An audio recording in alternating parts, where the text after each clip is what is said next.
Hello, Stardust Monkey. H.P. Lovecraft, the king of unnameable fear. If you haven't read any Lovecraft, you absolutely must. He is the master of stories that make you queasy, shivery, and fraught with existential terror. And if you're anything like me, you're familiar with existential terror. Lovecraft writes these perfectly constructed stories, horrifying stories, about the fears that lurk in all of us. He taps into that unnameable terror we all have hidden somewhere in our minds. The fear that exists simply because of the nature of existence. But someday, the piecing together of dissociated knowledge will open up such terrifying vistas of reality and of our frightful position therein, that we shall either go mad from that revelation or flee from the deadly light into the peace and safety of a new dark age.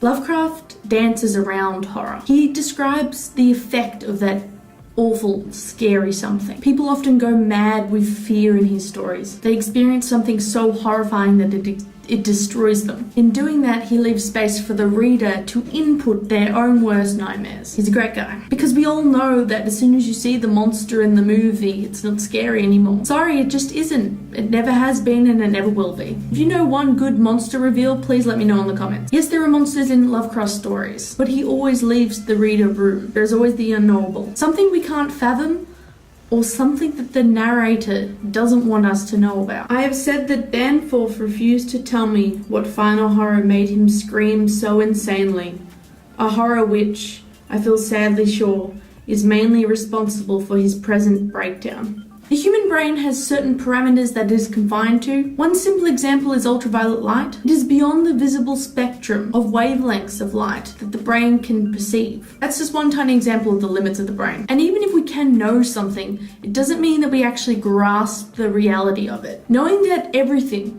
including you, is made up of atoms is different to actually fathoming what that means, the implications of that. We just can't do it. And that's where Lovecraft comes in. Lovecraft writes the scariest stories because he writes about what the brain can't fathom. The unfathomable, the unknowable, is truly terrifying. And we probably shouldn't spend too much time there, but we shouldn't avoid it completely. It's nice to tease out the outer fabric of your brain. Stretch it like taffy. Pull it into places it can't put into words. That's good fun. So read Lovecraft? Bye.